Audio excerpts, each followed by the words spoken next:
You know who it is. It's your man, Dig a Ditch, horror flick, Big Mitch from Super 6, and I'm kicking in doors with 03 O's, and I'm bringing one-on-ones because we Vegas sons, the metals, Chronicles, and you already know what it is with it. Hub-a-dub with it. Hub-a-dub, Big Mitch from Super 6. You know what it is. Welcome to another episode of Vegas Chronicles with your man, Big Mitch. Hey, if you didn't get a chance to check out that dope interview I did with DJ FOS from Streets of Vegas and Vegas Hypes, man, y'all check that out, man. We really spoke on some really important topics, man. And shout out to DJ FOS, man, and everything he do, man. That brother, man, that's a good brother bringing exposure, not just to my life, but to Vegas. And with that, man, y'all support his platform, DJ FOS, Vegas Heights, Streets of Vegas. Check him out, man. Good brother, man. Good brother, man. And it's all about the upliftment of one another. So, y'all salute that, man. And check out that interview, man. It was really insightful, man. And you'll enjoy it. Today, man, I want to, you know what? Let's talk. I'm going to say to get this out the way, man. Just because, you blood related to a person, and a person is your blood cousin or woo woo woo. Just because y'all blood related, that don't mean y'all family. I'm gonna keep it real with you, because some of the people that's supposed to be your family members, for real, man, it could turn out to be some of the biggest haters you ever come across, man, and that's sad, because it's not like it didn't used to be like that. I never known it to be like that. For real, man. I don't know what's going on, man, but if it seemed like you getting somewhere in life, and I guess they not, there'll be an anchor, man, if you let them. I swear to God, they will. They'll try to bring you down. Your own family. So just because y'all blood related, that don't make you family. Family supports you. Family encourage you. Family there for you. Family don't sit back and hate on you and despise you for being who you are. Family don't do that. So to anybody that experienced that, it's okay to feel the way you do, man. Because I'm going to tell you something. The only way a person can put a boot on your neck is if you lay down and let them. So family or not, man, if they not healthy for you or your life, man, you can love them from a distance. Ain't nothing wrong with it. Ain't nothing wrong with it. For real, man. Because one thing you must protect at all costs is your mental health. For real. Because that's why a lot of us is sick, because of our mental health. Because we allow other people to stress us the hell out. And we need to start focusing more on us and our own. Period. Now moving along. Man, I want to talk about something, man, today, man. I hear a lot about, other people and, their culture and stuff like that, and I love the history. But, it's this undertone of hate that I sense too when it comes to Vegas. Because it's like people don't understand that we got the same hitters, the same everything that they have. You might have more hitters, and you might have more gangs, but with that also comes more busters, more snitches. I listens to a lot of stuff, and at the end of every story, somebody told. You listen to all these platforms or anything that try to chronicleize gangs, that tell you about real cases that happen. At the end of the case, the person either get killed or caught or told on a tale. That's how they all end. Killed or caught, told on a tale. So when a person be trying to, put out that perception that they big eyes and we little used, you know what I mean? Everybody got hitters, everybody got snitches, everybody got the same thing. You might have more of them, and that's just the geograph. That has nothing to do with anything else, man. they got misconceptions about Vegas. Vegas is not like it used to be. Not in one bit. Not in one bit. The Gershon got tore down. The Brownies gone. Carry Arms gone. It's a lot of neighborhoods that's no longer here that used to be here. But during the 90s, when I left the street, when we was trucing, I spoke a little bit about that on the interview. When we was trucing and the truce was broken, when all hell broke out in Vegas, let me explain something to you. When we was trucing, you can ask the police. When they called in the National Guards and all that, what we didn't know is Bob Miller, he was the governor at the time. He wouldn't allow the National Guards to carry live rounds. That would have ended ugly. See, he later on spoke on that. If any of y'all really know politics or are into politics, you can look that up. Bob Miller would not allow the National Guards to carry live rounds. That's why when we was shooting at the police and doing all that stuff during the riots and all that, they wasn't shooting back. They didn't have live rounds because they would have slaughtered us. Y'all didn't think about that. When people was, everybody was just doing what they was doing. And the police was coming over there. The only thing they shot was them bean bags. They shot up Carry Arms with them bean bags. But they wasn't busting live rounds. They was getting hit with everything. Choppers, 40 cal. They was getting ting, ting, ting, ting. They was getting tore up, getting rammed up out of there. And that was because they wasn't allowed to bust live rounds. But we thought we was really running them off. No, that governor told them not to carry live rounds. They would have slaughtered us. But I want y'all to know, after the truce was broken and everybody, wasn't mad at the police and they refocused back on each other and they started back gang banging, when it went from the Gershons and the Donnas, and then it went to from the Gershons and the Donnas to the Donnas and the Gershons and the Pirus, because the Pirus got in it, then the NTGs got in it, and then it just kept building and building and building and building. And then it got to the point where it was just West Side versus Northtown. Do you know how many people was getting killed? Remember the concert with the Murderers Clique? Even the Murderers Clique came off the stage blowing. Face got hit by a cop, blowing. You know what I mean? It was ugly. We was out here tripping, man. And in the penitentiary, it was going down the same way. It was West Side versus Northtown. In Ely, not so much, because in Ely they had their own politics. Ely Max, they had other stuff going on up over there. That's what Golden Circle, Untouchable, and all that was. When you went to Ely, it was a whole nother ball game. It wasn't really no Bloods and Gershon alliance up there. So when you went to Ely, you better hope that it was some G's around you, because if you got put somewhere and it was Golden Circle, you getting hit. Because they had a green light on all the Gershons.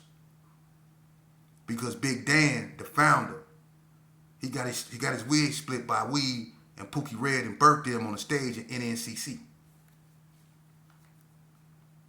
So it was on. But don't get it twisted. No one never came out here in Las Vegas and took over nothing, not the prison system or nothing. The only ones that really attempted to was, like I said, the back streets. And that didn't end well for them. They're no longer here. So Vegas, can hold its head up in high and say it was never taken over by no one. The Mexicans don't run Vegas, and this is not to disrespect no one. But out here, and this is the truth, the Mexicans don't run the streets. They never have. And there has never been a racial type war between black gangs and Hispanic gangs out here. We never went that far. The Mexicans focused on the Mexicans and the blacks focused on the blacks. There was never really no, beef with the Gershons and 28th Streets. The 28th formed an alliance with West Coast at one point because they went to the same school. Vegas and I think Fremont and all that. But the 28s grew up with the coast.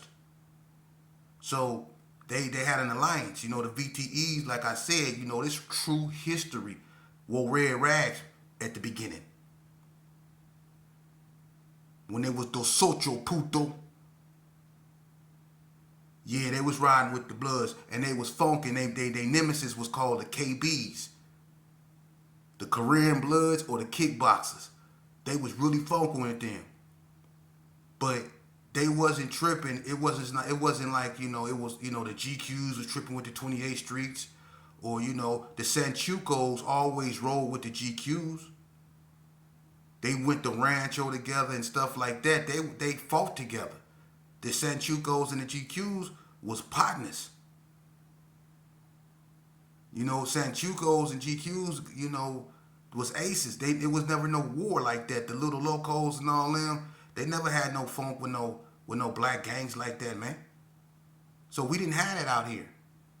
There was no racial undertones out here. But what happened was, I guess you could say prison. When the influxuation of surenos from Texas, Arizona, mostly California, came out here and started entering our prison system because they wasn't having no effect on the streets.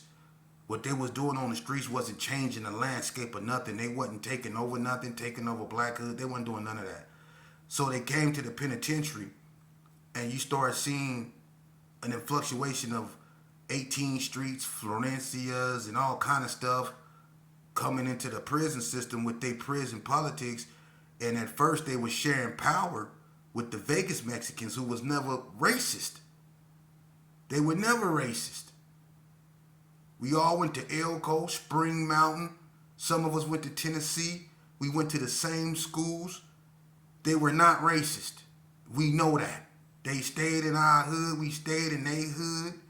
They was never racist. But when them Surenos came from California and elsewhere with their politics, you start to see that they went from sharing power. Because on our yards back in the early 90s, you had three leaders of the Mexicans.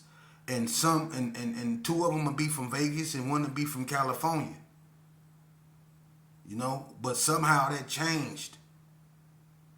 And a lot of Vegas Mexicans went straight Sereno. They was already Sereno, but they started pushing Sereno politics in prison. Meaning they started going against the Vegas boys, they own people. What I mean by people, state-wise, not racially. They peoples is Mexicans, but I'm saying, we grew up with y'all. So now we enemies because y'all up under some paperwork and all that. But that's what basically happened. Some Mexicans from Nevada, and I respect them, they formed Nevada Trece. They didn't want to be up under, California rule. And I respect that, but this the cold part. They was outnumbered. The ones that wanted to stay in Nevada was outnumbered by the ones that turned Sereno and wanted to be up under the Cali thing. So you had a little loco that stayed Vegas, I'm Nevada Trece, but then you had little locos that went Sereno. And now the Nevada Treces, they wasn't big enough no more, and they had to go to PC, man, I swear to God. They was PCing the Vegas Mexicans, Nevada Trece, they was PCing them up from the Serenos. I couldn't believe that. So the Nevada Treces formed an alliance with the Norteños. And that was back in 2012, 2013. They had an alliance with the Norteños, the Nevada Treces, to fight the Serenos. And you had some little locos going against other little locos. And it's the same thing. It's like click banging when you first had Squad and Wood. I never understood that. I never understood that, but as time went on, I kind of peeped it because one day I was in Hot Desert and we was working in the kitchen and Lil Kippy and Queech the Beast was with me, and they both G's, Lil Gersons, but one a Squad and one a Wood, and I never understood how that really got in the way, but it really did because, one of, I guess Mac Murderer, Lil Mac Murderer, is from the wood, I think, and it just was weird. I think Lil Kippy was from the squad, and he didn't like Lil Mac Murderer, and Queez the Beast wasn't, that it was just weird. I was like, man, none of this, y'all finna kill that right now. I ain't understand that, man. But when the Nevada Threshes went through what they went through with their own people, I understood it. When the Little Loco, said, man, I'm a Nevada Threshe, but watch this homeboy go Sereno and side with the 18th Streets and the Forencias and all them, and they become enemies. I understood then. I was like, it makes sense, man, but it don't make sense. So one thing about Vegas, it's sad, but in the prison system, I can say this, the Serenos from California have taken over Nevada prison, not the system, but the Mexican politics.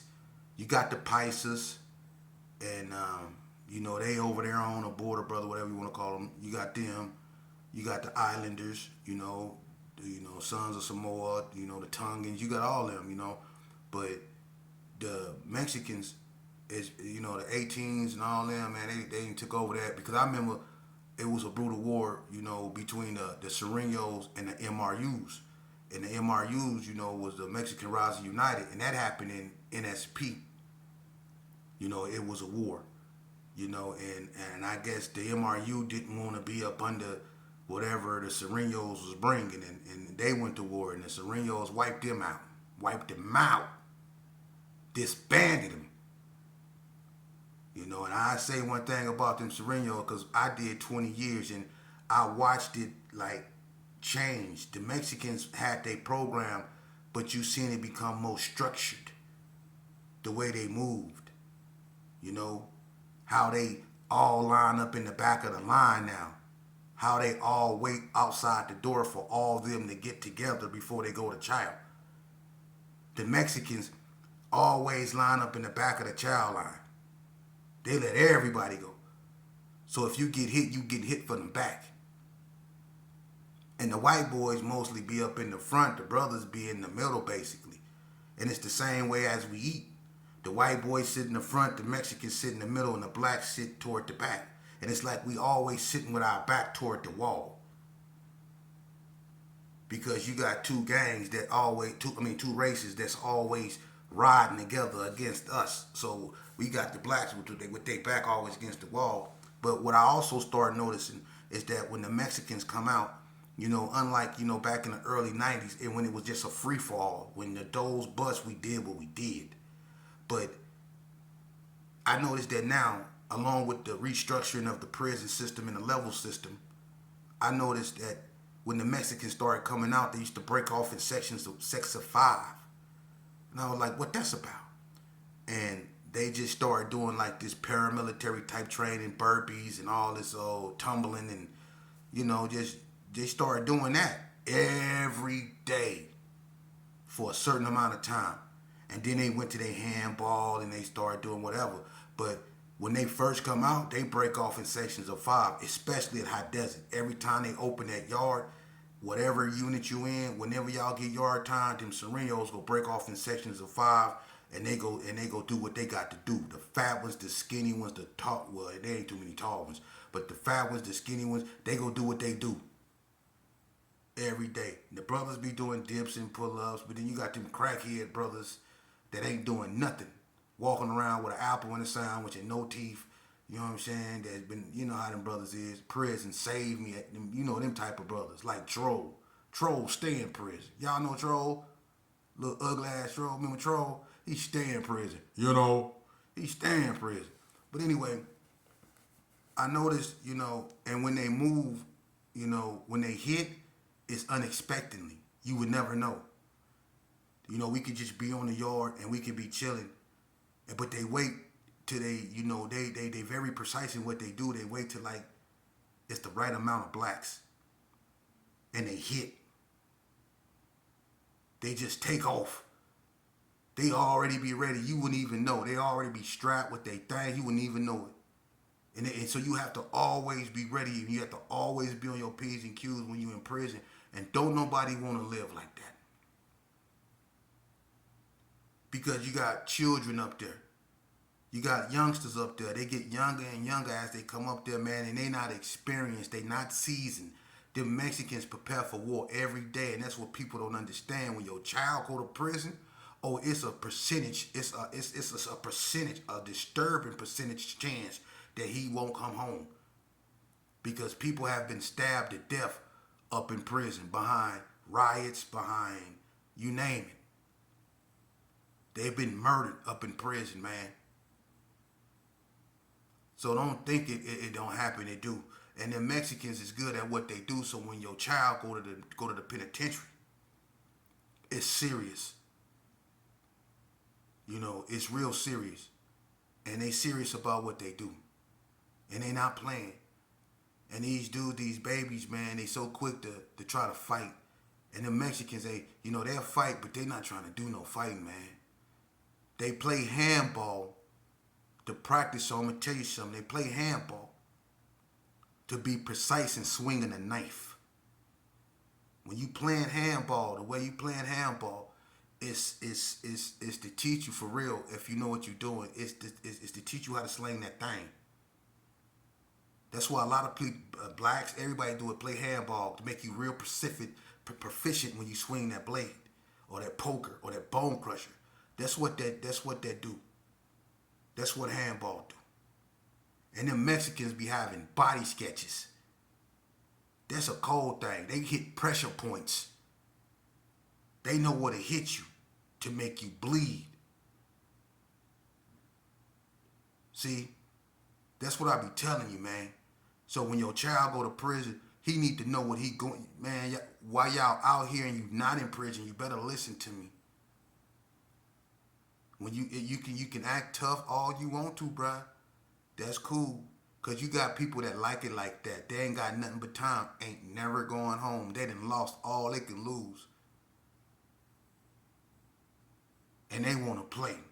So if you think you tough, you gonna run into somebody, man. I'm telling you, man.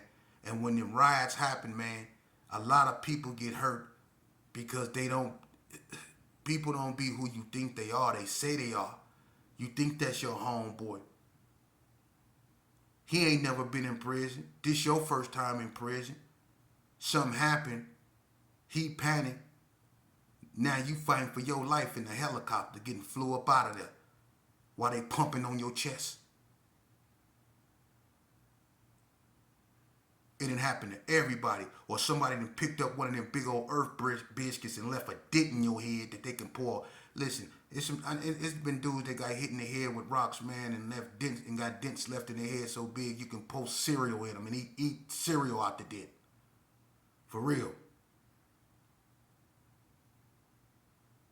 Prison ain't to be played with, man. And them surenos now have, as far as the Mexicans, it's sad to say, but it's the reality of it. And everybody that been to prison know I am not lying. That's crazy because, and even, it's even if the surenos, they do they thing. I'm not, in their business like that, and I don't really too much. I don't care nothing about it. My thing is that it's sad that that the Cali Mexicans, and that's for real. The Cali, and then the first signs of it was when the Mexican got killed in 2004 at High Desert.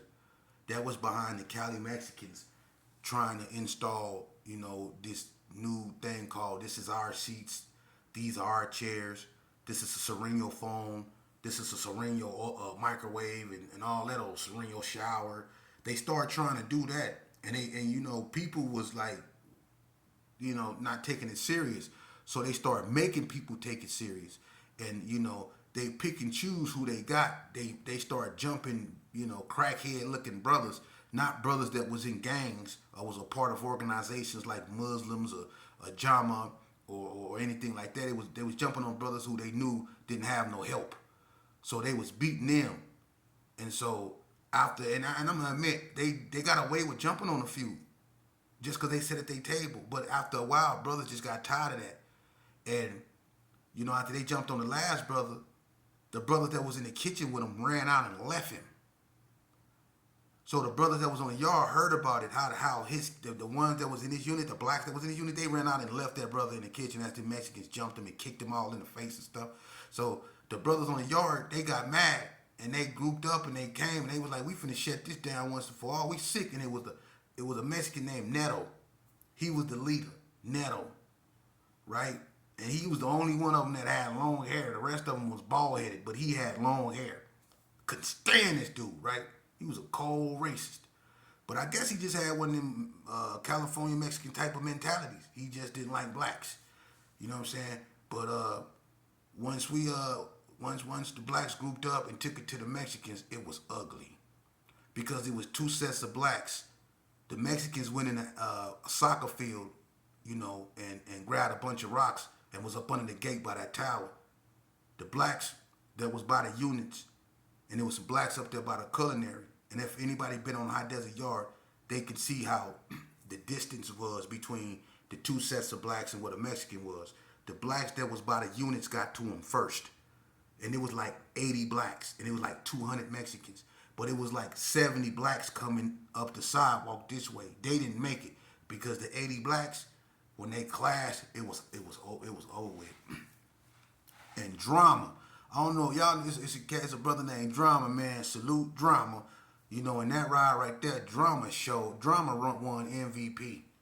Drama showed out. Drama was working them, man. Drama was like that monkey on Lion King, boy. He was tagged, man. Drama tore him up. You know, and one of the